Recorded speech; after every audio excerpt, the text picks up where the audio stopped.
Bonjour à tous. Bonjour.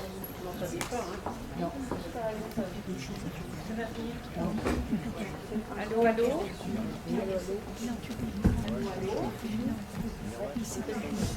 Allô.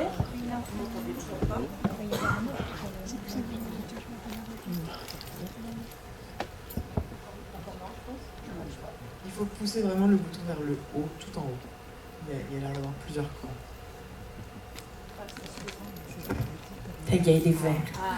Bonjour messieurs, mesdames, bonjour messieurs et mesdames les jurys. Nous allons vous présenter le costume du terroir Rouzic, le costume à la mode de Châteaulin, des paysannes. C'est le costume que nous avons choisi cette année pour la suite que nous vous présenterons ce soir.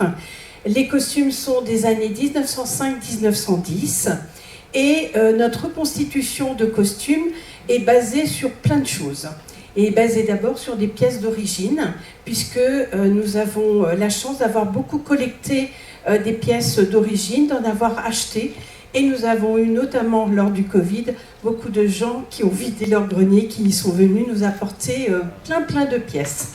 Nous avons aussi la chance d'avoir les éditions Josse Le Doiré et c'est une foule de photos qui nous ont permis aussi de regarder l'évolution du costume à travers les années et notamment des années 1860 jusqu'aux années 1950. Et nous faisons depuis 1985 beaucoup de collectage, notamment sur les communes de Châteaulin, d'Inéol, Saint-Ségal, Pont-de-Buis, Quimer, ce qui fait que nous avons aujourd'hui à peu près entre 600 et 700 photos pour nous permettre de reconstituer les costumes. Je vais surtout vous parler des reconstitutions, puisque dans notre groupe, nous avons fait le choix que les jupes, c'est Léa qui va se présenter, ainsi que lui, terroir Rouzic, peut-être pas ici, mais terroir Rouzic, ils appellent ça du mérinos. C'est du satin de coton, avec des tuyaux d'orgue qui varient selon la propriétaire, selon la couturière également, et des hauteurs de velours qui varient selon l'aisance de la personne. Les jupes en général font 2,40 m à 3 m. C'est vrai que par rapport à d'autres régions, ce sont des jupes qui ne sont pas aussi amples qu'on le voudrait. On le fait en fonction de la morphologie, mais la plupart des jupes que nous avons eues, c'est 2,40 m, 2,80 m de tour. Ensuite, il y a la camisole.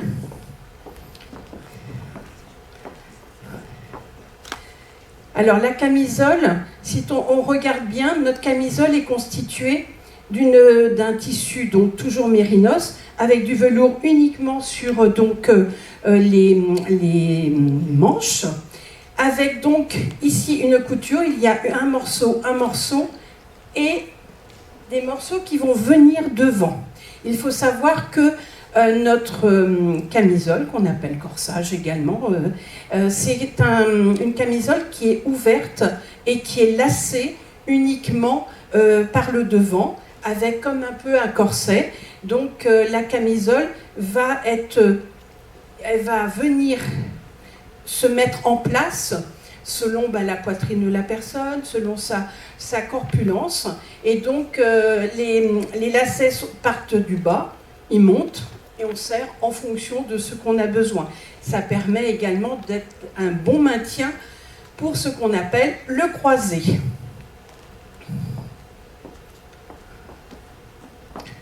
Alors le croisé à Châteaulin, il est différent de celui des autres croisés de notre terroir, parce que dans notre terroir Rouzic, il y a 3 sous-terroirs. Il y a le terroir de Hanvec, le terroir de Brasparts et le terroir de Châteaulin. En principe, le croisé est rectiligne ou légèrement incurvé. Et ce qui est intéressant à savoir, c'est qu'il est constitué d'une pièce de tissu en bas, d'une pièce de velours, d'une toile. Et cette pièce de velours a la particularité d'être cousue. C'est comme une bande qu'on coupe en 3. Et il y a d'abord un premier morceau, un deuxième et un troisième. Et notre spécificité, c'est d'avoir toujours ce petit rectangle qui se montre et qui est différent Je vais vous les montrer ici. Vous voyez, ici, nous avons un croisé de Brasparts et il n'y a rien du tout. C'est une pièce sans du tout de couture. Voilà, avec un côté très incurvé pour ce qui concerne le haut du croisé. Voilà pour ce qui concerne le croisé. Une petite chose que vous ne verrez pas, mais qu'on a également reconstituée, c'est les poches. Alors notre jupe, Caroline va vous montrer, nous avons donc une grande fente. Et sur les photos, il n'y a jamais de sac à main au bras de nos châteaulinoises de cette époque. Et donc elles portaient des poches pour pouvoir donc y mettre. Donc on la porte sous la jupe et cette poche-là, elle est ouverte de manière à mettre le petit mouchoir, les petits sous, tout ça pour la sortie, puisque ce sont des costumes de sortie et notamment pour aller à la messe. Je vous montre des pièces d'origine. Vous voyez, donc ce sont des poches qui sont lacées autour de la taille sur le jupon avec donc la jupe par-dessus. Voilà. Et maintenant, je vais vous parler des dernières choses qu'on a beaucoup reconstituées. Ce sont les tabliers. Les tabliers donc des années 1910, 1905. Vous avez une série de tabliers embrochés avec la spécificité d'avoir des très larges dentelles. Toujours beaucoup de dentelles qui font au moins 7 cm, voire 15 cm. Là, vous avez des tabliers de soie avec des grandes dentelles. Et là, nous avons des tabliers de jeunes filles. Vous allez pouvoir venir. Lorsque nous avons fait nos recherches, on a vu que les tabliers pouvaient être différents dans les tons clairs pour les jeunes filles, mais aussi avoir des éléments de décoration. Alors, les éléments de décoration, c'est bien sûr la dentelle avec le cache-point. Le cache-point, c'est ici, on ne l'a pas, mais sur certaines, on a des cache-points. Ici, là, au milieu. Ici, au milieu. Et là, tout autour, on appelle ça un cache-point chez nous. Et on a donc remarqué qu'il y avait beaucoup de grands nœuds. Les femmes de la région de Châteaulin aimaient énormément mettre des grands nœuds ou mettre des ornementations sur leurs tabliers. Donc des tabliers de soie, des tabliers aujourd'hui de tissu beaucoup plus épais ou des satins avec donc ces grandes dentelles. Le bas peut être carré ou le bas peut être arrondi. Ici, vous verrez deux jeunes filles avec des pèlerines et autrement, le costume s'ornemente avec un col et une coiffe. Et donc maintenant, on va parler de la question. Bonjour, c'est moi qui vais vous parler de la coiffe et plus précisément de la technique de repassage spécifique au terroir. Donc pour un bon repassage, on commence par laver et blanchir les coiffes, comme partout ailleurs finalement dans tous les terroirs. On fait ça avec du savon de Marseille et du percarbonate de sodium et de l'eau bien sûr, sinon ça lave pas grand chose. Vient ensuite l'étape de l'amidonnage. Alors, ça c'est une coiffe désamidonnée.